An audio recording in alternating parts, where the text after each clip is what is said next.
ఒకసారి ఈ వీడియోలో మన తెలంగాణ ముఖ్యమంత్రి ఏమన్నాడో వినండి. ఆయన పేరు నేను చెప్పట్లేను, ఆయనే చెప్పుకుంటాడు.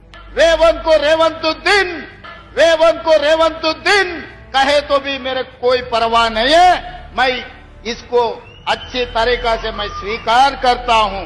విన్నారు కదా, ఆయనకు రేవంతుద్దీన్ అని ఆయన పిలవడం చాలా ఇష్టం అంట.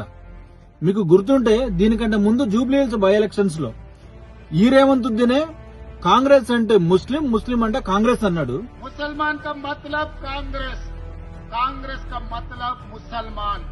అంటే దానికంటే కొంచెం ముందర వాళ్ళ నాయకుడైనటువంటి రాహుల్ గాంధీ కాంగ్రెస్ పార్టీ ముస్లింల కోసమే ఉందని కూడా చెప్పిండు. సో ఇక్కడ మనందరికి అర్థం కావాల్సింది ఏంటంటే కాంగ్రెస్ ఓపెన్ గా ఒప్పుకుంది సెక్యులర్ పార్టీ కాదని, అది మతతత్వ పార్టీ అని, ముస్లింల పార్టీ అని. ఇప్పుడు అర్థం కావాల్సింది మనకే, ఇంకా సెక్యులర్ మతంలో నిద్రపోయేటటువంటి కొందరు వెధవలు ఉన్నారు కదా, వాళ్ళకే అర్థం కావాలి. వాళ్ళొక స్పష్టతతో పనిచేస్తున్నారు, వాళ్ళొక క్లారిటీతో పనిచేస్తున్నారు, మనకే క్లారిటీ రావాలి.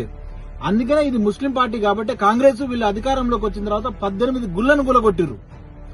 అండ్ దాదాపు ఒక 6-7 గుళ్ల మీద కొందరు మతస్థిమితం లేదు, పిచ్చోళం అని చెప్పి అదే పనిగా దాడులు చేస్తుంటే వాళ్ళ పట్ల చాలా నిర్లక్ష్యంగా వ్యవహరిస్తున్నారు. ఇది దయచేసి ఇలా మనం అర్థం చేసుకోవాలి, సెక్యులర్ మతం నుంచి మేల్కోవాలి. దయచేసి నేను చెప్పేది ఏంటంటే ఇంకా మనం 500కు 1000 రూపాయలకు ఓట్లు అమ్ముకుందామా లేదా ఆత్మగౌరవం కోసం ఓట్లేద్దామా, మీరు ఒకసారి ఆలోచించండి. జై హింద్, జై శ్రీరామ్.